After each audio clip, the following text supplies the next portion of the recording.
معلش بقى يا محمود، هرد عليك بس ما تاخدش الكلام بشكل شخصي، لانه فعلا مش شخصي، لان انت مش اول واحد يكتب الكومنت ده، فانا هرد عليك كاني برد في العموم على النوع ده من الكومنتس. واول حاجه، شيء محبط جدا لما احنا نبقى بنتكلم عن موضوع حساس زي ادويه القلق وانت كل اللي انت فارق معاك ان في كام كلمه انجلش اتقالوا في النص. تاني حاجه، الفيديو فيه حوالي 5 كلمات انجلش، 4 منهم مصطلحات علميه وفي كلمه واحده بس مش علميه. تالت حاجه محمود، انت كاتب اسمك بالانجلش، وكل الناس اللي بتنتقد ان انا بقول بعض الكلمات انجلش هم كاتبين اسمائهم بالانجلش.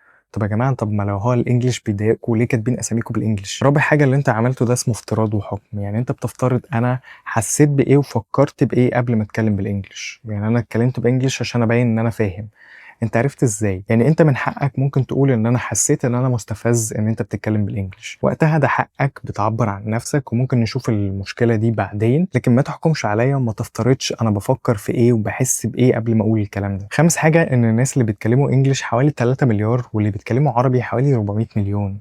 يعني لو في حد بيحاول يفلكس فهو يستخدم العربي مش الانجليش، نص العالم بيتكلم انجليش. سادس حاجه ودي الاهم فعلا، ان اللغه اعقد بكتير قوي من الصوتيات اللي انت بتسمعها. يعني اللغه عمليه عقليه فعلا معقده جدا. انت بس بتسمع صوتيات، فالصوتيات دي بتستقبلها بحاسه السمع، بيتحول الصوتيات دي والموجات الصوتيه دي جوه في عقلك لبرسبشن وادراك. ما اعتقدش انت اتسالت ازاي بتحصل عمليه الفهم، ولكن في العموم هي اللغه وسط بيتنقل فيه الفهم، لكن اللغة في حد ذاتها لا تحتوي على فهم، لكنها وسط بتتنقل فيه حاجات كتير قوي زي الفهم، زي المشاعر. فلما انا اقول لك انا حزين، هي اللغة كانت وسط نقل لك الشعور اللي انا حاسه، لكن اللغة في حد ذاتها لا تحمل مشاعر. احنا لما بنتعلم لغة تانية احنا بناخد اكسس لفهم مش موجود عندنا.